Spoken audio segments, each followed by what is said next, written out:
Previously on Punk Jazz. For word of mouth, his first album under the new deal with Warner Brothers, Jaco Pastorius, the bad boy of punk jazz, would finally be out on his own. No longer would his sensibility be filtered through a producer like Bobby Colomby, a songwriter like Joni Mitchell, or a bandleader like Joe Zawinul. Even the sleeve photo was an indicator. Jaco seated behind a piano with a pencil clamped between his teeth. This time, the spotlight was not on Jaco, the bass phenomenon, but on Pastorius, the composer.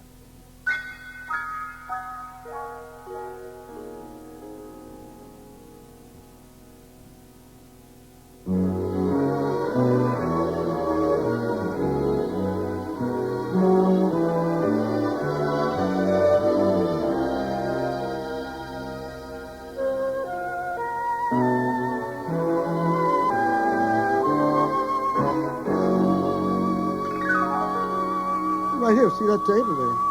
I've seen him sit there for 24 solid hours and never move. I'd go down to Presser's, the big music place, and pick up all these things on Stravinsky and everything. Shostakovich, and he would just sit and read and see how they did everything, man. Composer Mike Gibbs. He wanted me around to orchestrate should he need it, but he ended up doing it himself. But he'd occasionally ask me, the range of an alto flute, little things like that. And it was as if he wanted me there in case.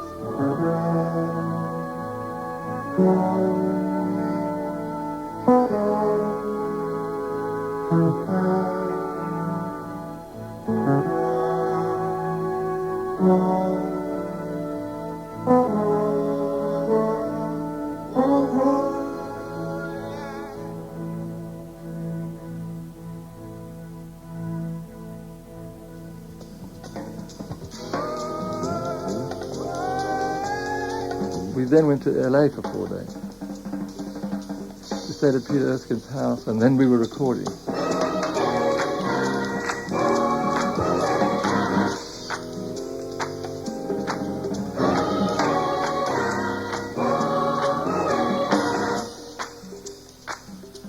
It became 3 months. I eventually had to kick him out because it was getting a little too tumultuous. He would come back 2:30 in the morning and then turn on my stereo, and all of a sudden really loud in the house. And I was worried about my neighbors and my girlfriends looking at me like, this has got to stop. But we knew we were in the midst of something wonderful.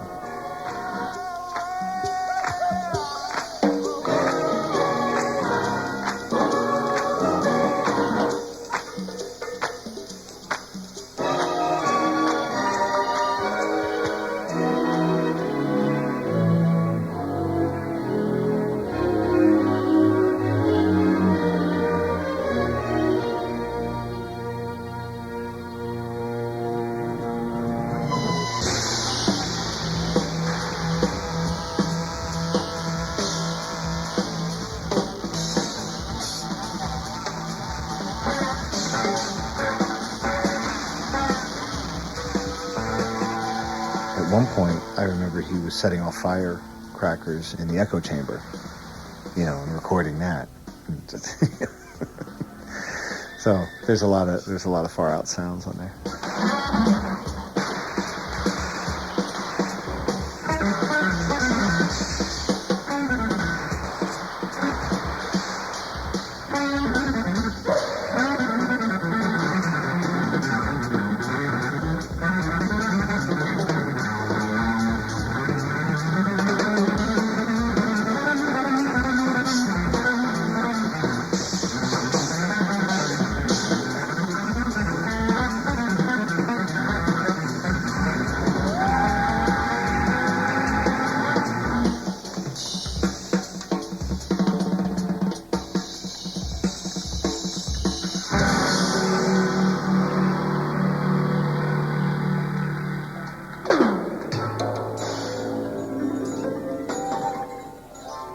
On Jaco's first solo album, he had drawn on Charlie Parker, the ultimate improviser.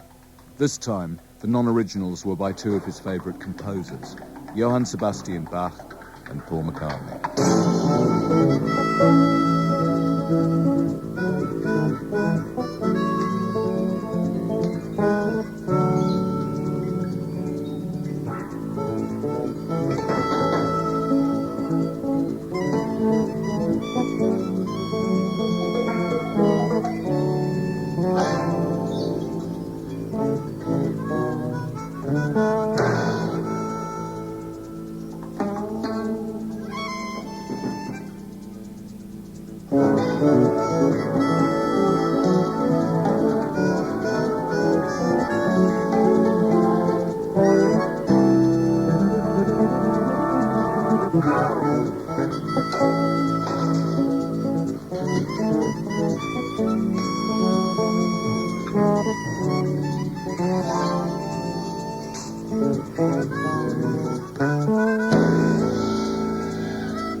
The first Warner Brothers album comes out, I don't think it was what they expected.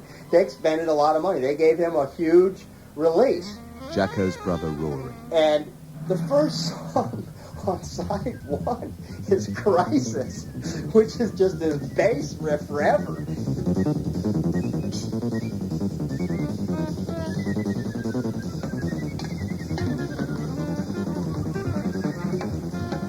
He insisted on starting the album with it, and Warner's, they finally kind of threw up their hands in despair. They said, if you start the record with the song, there's nothing we can do to help sell it, and the record's going to die.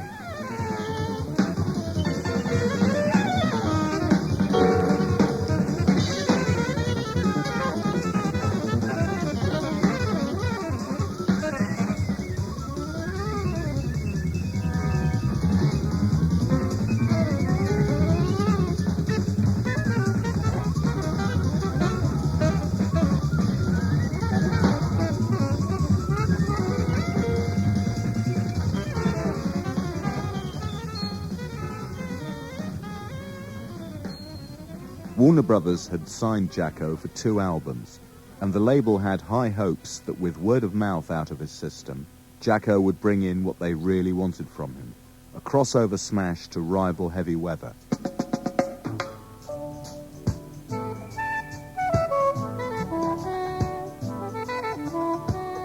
So the second album, his idea is it's going to be a steel drum album, and he's not even going to play on it because he's the producer. It's going to be a Tellos album.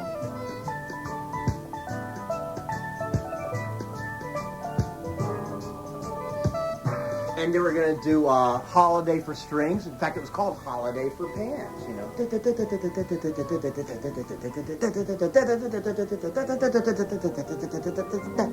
But on steel drums.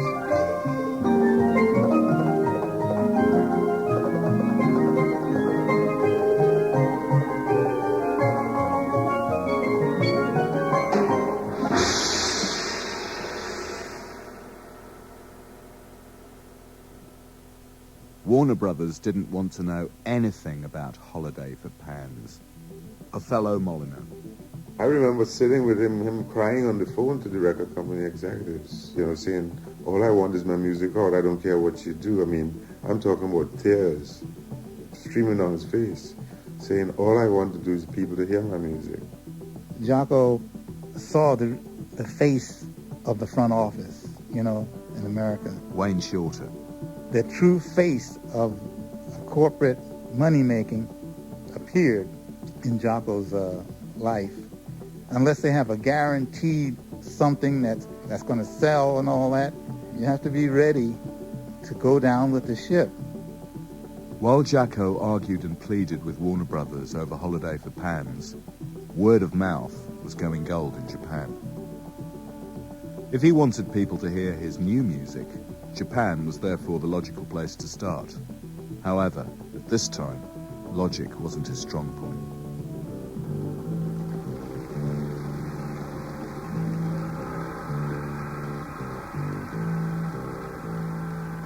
When I was 11, almost 12 years old, I was going to Japan with my dad for the Orex Jazz Festival. So my dad picks me up with his hair shaved off and full Indian garb with like a Miccosukee Indian headband and a white Rolls Royce with an English chauffeur with the outfit and everything, a little hat. I was like, all right, whatever. We were on our way to the airport, but we had to make a stop first. My dad insisted that we get more Indian clothes before the tour.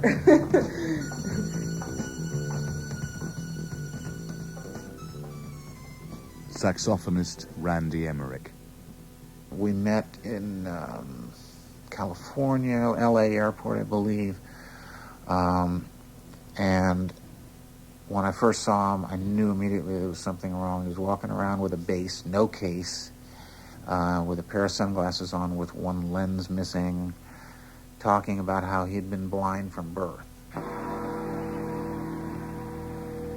It's hard to explain how I felt about my dad's behavior at that point, because he appears to be happy, but on another level inside me, I really don't know what's going on. And he wasn't harmful to me, but it just wasn't the old daddy that I was used to. At that point, his manager and several of us in the band kind of assigned watches. We had somebody with him at all times, and about all he could do would be suggest doing something that would keep him out of trouble rather than do something that's really bizarre. I mean, he's really capable of doing almost anything. Saxophonist Alex Foster. Yeah, it was pretty bizarre, except when we were on the bandstand. I mean, there were times when we didn't even think Jaco would make it to the bandstand. And as soon as we started playing, he would leap onto the stage. As crazy it was like, for me, a very magical quality about how things actually would always come together no matter what. No matter how many days he had been missing, when it came time to hit, he was always there.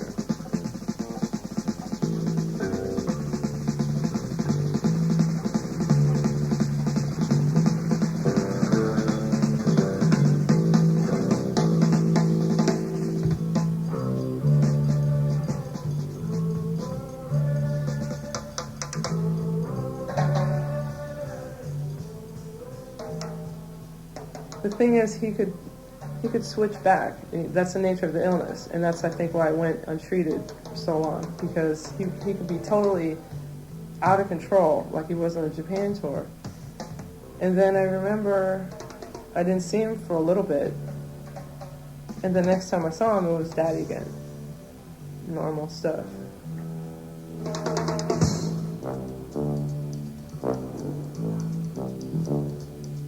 Jaco fulfilled the second half of his commitment to Warner Brothers with a smoking Japanese double live album called Twins. The title celebrated the impending progeny of his second marriage, though for US and European release he filleted it down to the single album Invitation.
Back in the USA, he continued to perform, leading a smaller band also called Word of Mouth.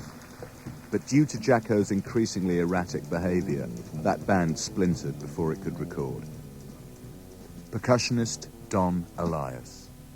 My attitude at that time when you started to get sick, was like, okay, man, something is happening to you, but boy, when you get on stage, you're going to kick ass anyway, and then we're going to deal with this mental thing afterwards, but at least we knew that you can do this. Of course, the problems came, later on when he wasn't able to do that. That's when we knew that there was real serious trouble. The progression in the way people dealt with him here was, okay, let's try to keep him out of trouble, to what are we going to do, because we can't keep him from getting into trouble, to like, you better stay away from him or there's going to be trouble. And then it got to the point where even his best friends were like, you had to keep a distance. He was completely off the scale. When he would get drunk, he would provoke people deliberately to hit him, which was really strange. I mean, and he would provoke him to hit him, but they would never defend himself. It wasn't really that much of a surprise that what eventually happened to him.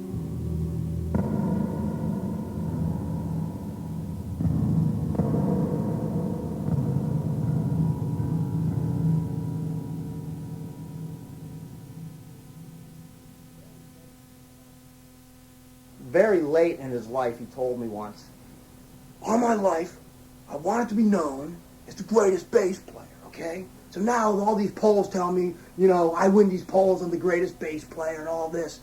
And now so what? It doesn't matter. Then, he'd call sometimes in the middle of the night, 3 or 4 in the morning, from some far-off place. And he said, he would call Joe and myself, and he said, I love you guys. And that's it. And then hang up. There were so many missiles and projectiles flying through in his path. He didn't get the airspace to look into himself past what he thought he saw and what he thought he heard in his head.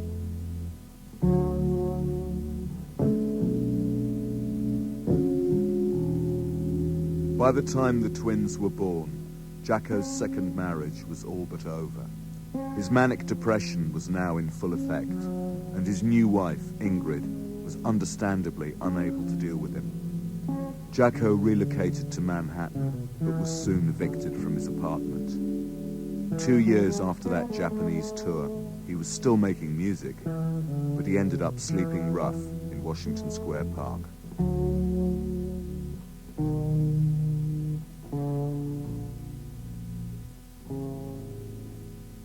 Journalist Bill Milkowski was a friend of Jaco's during his New York years.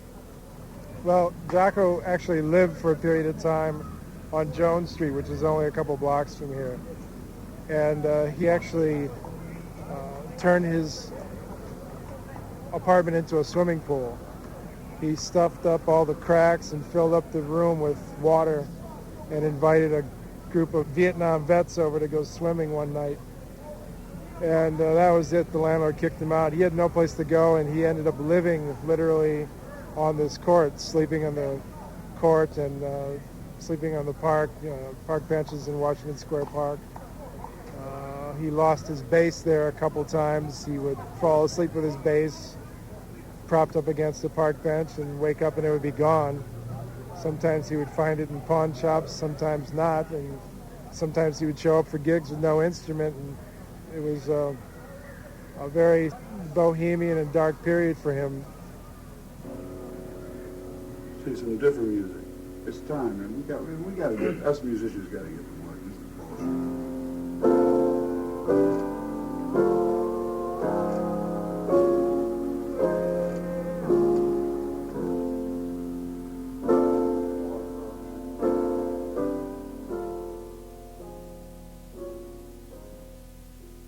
Jaco's brother, Gregory.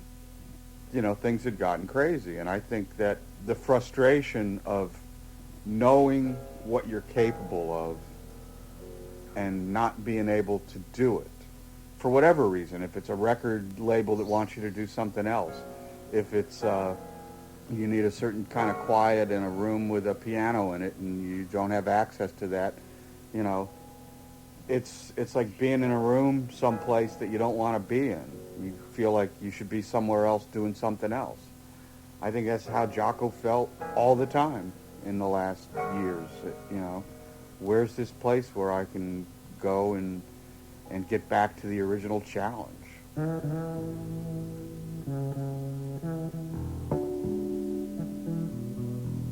In that time period, the thing that affected me the most, without a doubt, as far as realizing that something was really wrong, wasn't where he was living on the street, wasn't necessarily who he was hanging out with and all that, but it was his fingernails.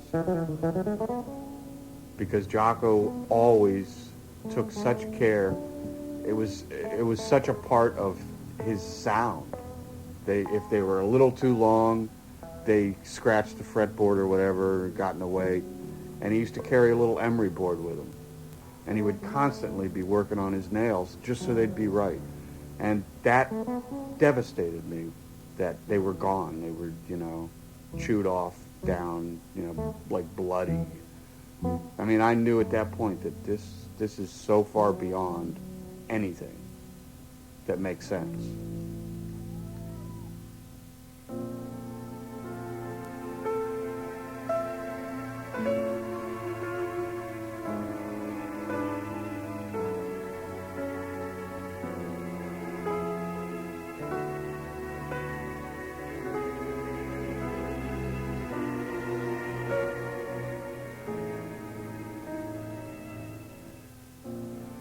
At the request of Jaco's family, Dr. Ken Alper committed him to psychiatric hospital. Jaco's brother Gregory and Ingrid, his wife, came to New York. At that time, I was working in the emergency room at Bellevue Psychiatric Hospital, and I was able to commit Jaco involuntarily. That involved persuading the police to bring Jaco from Washington Park, where he was hanging out, to Bellevue, and he stayed there for 7 weeks. In his immediate circle, there were those who were not inclined to see his behavior as illness. There's a certain glamorization of mental illness that, artists are supposed to be crazy, or artists are allowed to be crazy, or that's somehow that Jaco was just displaying the artistic temperament. Nothing could be further than the truth, because Jaco, at the height of his artistry, had internalized a real work ethic set of values and was extremely polite and extremely disciplined and very focused on his family and his kids as he was, becoming the brilliant musician that he was. Basically, the provocative behavior, the motor hyperactivity, it's mania, and people that are manic tend to be aggressive, irritable, or elated, or grandiose, and those things will get you into trouble. I think he was diagnosed pretty early as a manic depressive, but I don't think none of us knew what that meant. I mean, my mom certainly didn't know what it meant. If we would have known then what we know now, it possibly could have been quite a different outcome. Ain't nothing you can do. I played Carnegie Hall concert by myself, and this is the last time I saw him. And Joe Zawinul. He came out of the hospital, and he helped me to get a song. Carnegie Hall is a very difficult song. He was running around in the balcony everywhere around and coming back like a little kid. He said, yeah, that sounds good. Bass drum is a little boomy over there, so he helped me a lot and had a super concert, solo concert. That's the last time I saw him. And he called me one time. Yeah, he called me, and he was talking about we gotta get together and do that. And he was already living on the streets then. And he was in bad shape because he went to clubs, stole money from the tables, that's bad news, you know what I'm saying? He called me the night before he was creamed.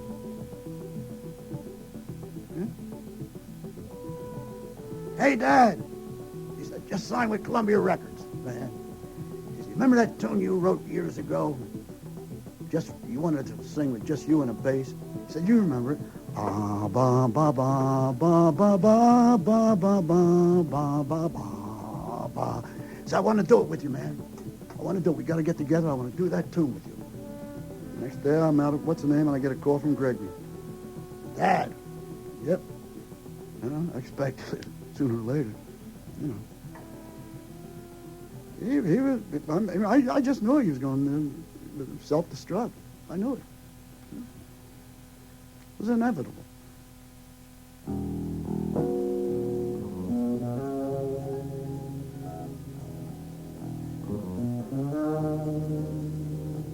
After a second and more productive stay in Bellevue, Jaco had migrated back to Florida to try, once again, to get himself back together. But he had stopped taking his medication, plus he'd fallen off the wagon big time. Attempting to gain admittance to a club from which he had previously been barred, he was beaten into a coma by an overzealous bouncer.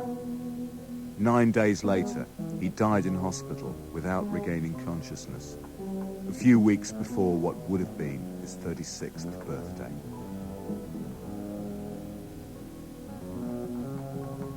I really liked Jaco. I really liked hanging out with him in the early days because he knew what he wanted and knew how to get there. He had kind of an impish personality, like, yeah, I got the answers and stuff like that, but he backed it up in every possible way, and we had a wonderful time.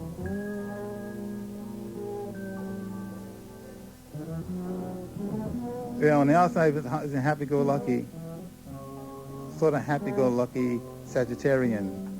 He always said, I'm a Sagittarian, man. You know, it's me and Frank Sinatra, Sagittarian.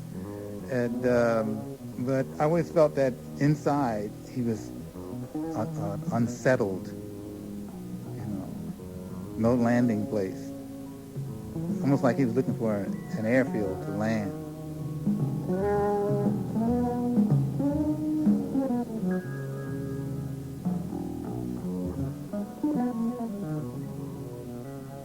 We were pallbearers. We carried his coffin out of the church. When we got to the cemetery, his father knocked on his coffin, and he spoke into the lid. He said, "It ain't over yet."